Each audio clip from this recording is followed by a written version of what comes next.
Hello and welcome to the 206. My name is Mark, coming to you once again from Seattle, Washington, and this is the Changing Directions Filmmaker Interview Series. Joining me today is Sarah Kambe Holland, the writer, producer, editor, and director of Egghead and Twinkie, a movie that won multiple jury and audience awards during its highly successful film festival run. Sarah, welcome to the 206. Thanks so much for having me, Mark. Yeah, thanks for being here. Now, Sarah, to start off, I feel like it's no mistake that you could call this movie your coming out party as a filmmaker, since the story itself was inspired by your own experience of coming out to your parents. Let's start there with that inspiration and what got you to sit down and then write and want to tell this story. Right. So the film itself is very different from my own experience, but I think when I came out to my parents, I was 19, and the thing that stuck with me most is that there were aspects of the situation that were kind of awkwardly, uncomfortably funny. And I had not really seen the coming out process Sure. portrayed like in a comedic light. So that Right. was what got me thinking. I was like, oh, could I make, a coming of age comedy about the pains of coming out of the closet? And that's really what got the gears turning and eventually led to Egghead and Twinkie. Oh, wow. And I think you're right. It is something that I think people have looked at a more serious light as far as when making movies. So I think that was a great idea to take it down that road because I think that awkwardness can definitely translate to comedy. So now, moving from there, I think it's also safe to say that how this movie got off the ground is just as unique and creative as you are. And from what I understand, it was the first feature film to be successfully crowdfunded on TikTok. Could you go into that a little bit? Yes, yeah, that is correct. We were actually on the front page of Wikipedia for a second Oh, as wow. like one of their fun facts of the day that we were like the first film crowdfunded on TikTok. But Cool. yeah, it was a big part of our journey because this film is very much, a scrappy micro budget Mm, passion project. And so for me, I was just trying to figure out, as most indie filmmakers do, how do we get the budget together? So we had submitted to grants. We had some grant money secured. I had some of my own funds, but then we had to launch a crowdfunding campaign.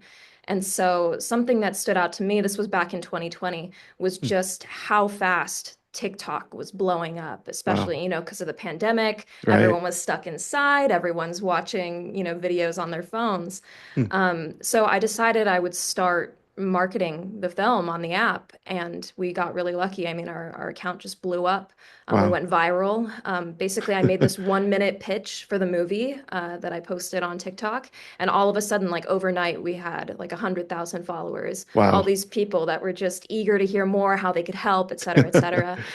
So then we were just trying to funnel them, to places where they could donate and support. And yeah, it was just such a huge part of the process of getting this film made. Wow, that's incredible. Now, I imagine that also had to be like instant validation that you're on the right path.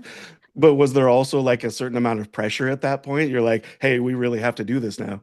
Oh, totally. Yeah, because the film didn't exist. I think the script wasn't even done Oh, no. at the time that I was pitching it. I was still going through revisions. So I thought, oh my Mm, gosh, no, there's all these people watching. But it was also great because it was incentive, right? To know that there were all mhm. these people that were just as invested in the project. And especially then in 2020 when there was so much uncertainty about when we would be able to film and how we'd be able to film safely, to know that there was already an audience that was waiting Right. honestly was really helpful to help push through that time. Wow, that's amazing. So now speaking of social media, I love how you embed animation and even just little animated graphics into the movie, which sort of gives it kind of my perception of kind of a YouTube creator feel to it, which I think was really cool. Now, how intentional was that as part of the filmmaking process, or did it just kind of naturally come out of your own creative energy? I think it lends itself to the film because the film is about teenagers. Egghead and Right, Twinkie are teenagers. And I think coming of age now is such a different experience than it was 10, 20 years ago. Like social right. media, YouTube, that style of editing is what we're all consuming all the time. And I think for myself as a filmmaker, I started on YouTube. I was one of those teens when I Uh, was 15. I was posting on YouTube all the time. Like I wanted to be a YouTuber before nice. I wanted to be a filmmaker. So I think like that influence felt very natural to bring into the story, especially since, well, the plot of the movie is basically that Mm, Twinkie and Egghead are traveling across the country to meet this famous internet celebrity. So it mm, all kind of ties together in an right. organic way. Yeah. Oh no, I love how you put that. It really does kind of feel so like natural, and that's it's just existing as it should. Really, I love that. Thank you. Now, Sarah, as we mentioned, this is your first feature film, and you wore pretty much every hat a filmmaker could put on. Yeah. So, what would you say was the biggest challenge you faced while making the movie, and how did you end up overcoming it? Oh boy. Yeah, making a movie is just like one challenge after the other. That's like part of the Hmm. fun of it, I think, is the problem solving. Right.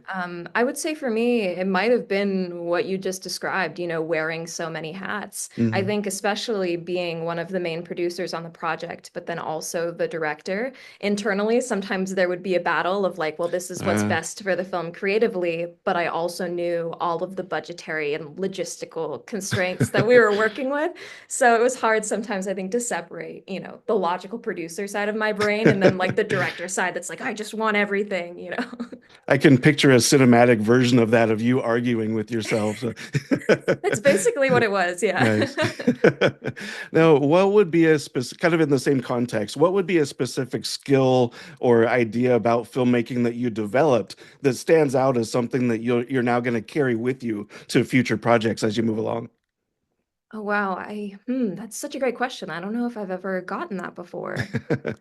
I would say maybe the resiliency with this Mhm. film, just because it took so many years to get made, and that was partially because of Right. when the pandemic hit, and then of course, just the indie film problem of, getting people together and the money and et cetera, et cetera. But I feel like that resilience is something that I'll carry over into my future projects. I mean, it was just constant problem solving, but I feel like it made us be more creative. Hmm. Being put in difficult situations, it's either you can crumble or you can find a creative way out Right. of that, problem. And that's something I think will carry over. No, I love that. That's probably about as good of an answer as I could ask for there. Because I mean, that's really something that's going to be at the heart of who you are as a filmmaker moving forward. So yeah, thank you for that. Now, Sarah, it's pretty clear from watching the movie also that representation is an important piece of who you are as a filmmaker. Now, tell me what it means for you to be able to create a piece of art that really represents you and your values right there on display for everyone to see. It means so much. I think that this is the film that I needed when I was younger. The main Mm. character, Twinkie, she's mixed Asian and obviously coming out to her parents and discovering herself, looking for love.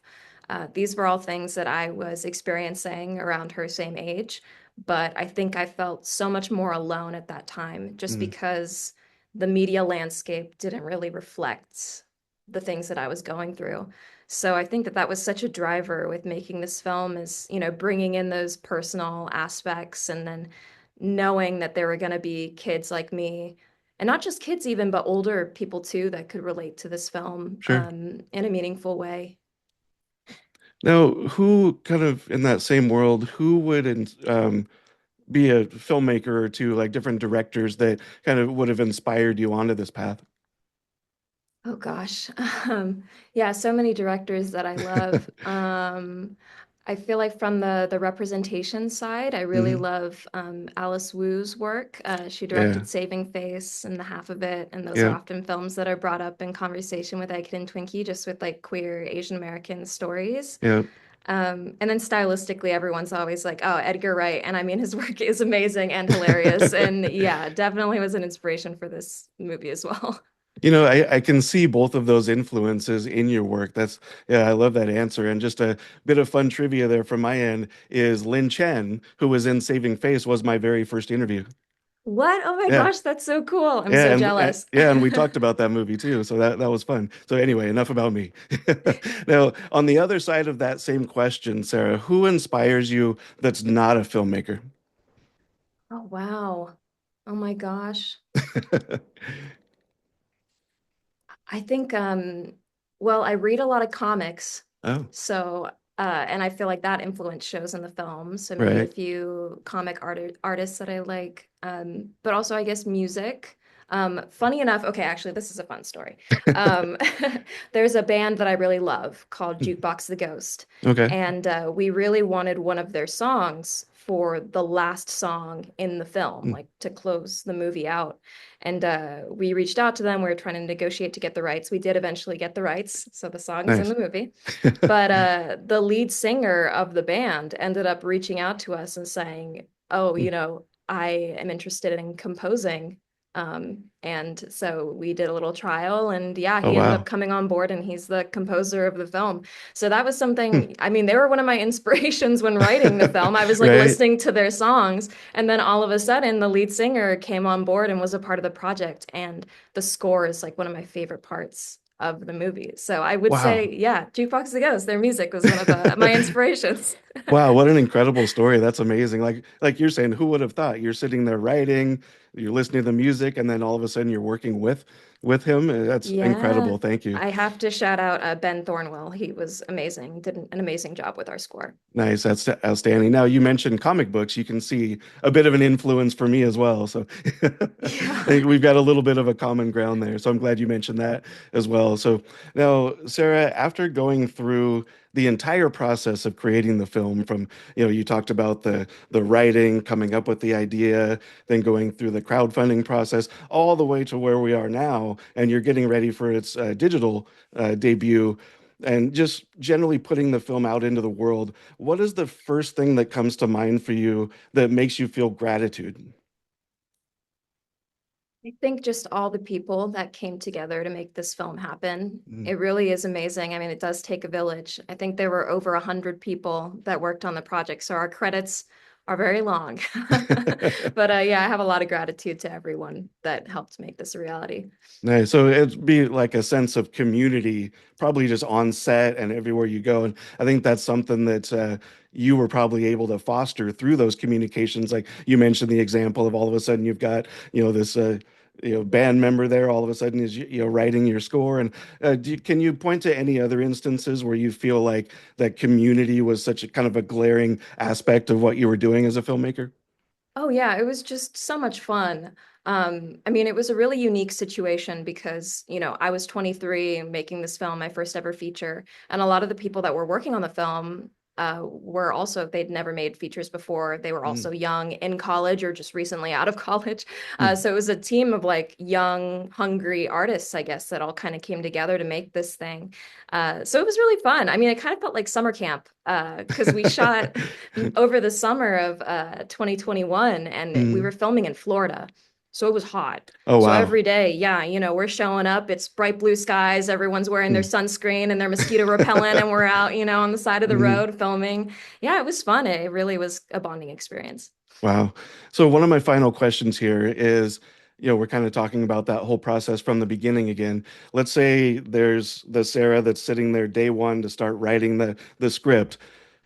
You right now, what's one thing that you would tell that Sarah? Oh, wow. Um, I don't know. I guess that it's all worth it, and Nice. to stick with it. And I think also to not lose sight of your vision, because I think when you write the script, it's like anything's possible, right? Hmm. Because you haven't had to deal with all of the logistical stuff yet. Right. So I think that as a director, especially a writer director, like sticking to that vision that you initially had when you wrote it, but then of course being flexible to a certain degree, like Wow. that's important. I love that, and I'm sure that Sarah would appreciate that that insight. So that's really shows that you'll be able to look back and say, okay, this is what I learned, this is what I needed to know, and now here you are successfully having that film out. So Sarah, as we wrap things up, I just want to take a moment as well to thank you for making this movie. It is important, for you and for a lot of people out there in the world, and just for adding such a creative and powerful voice now to the world of cinema.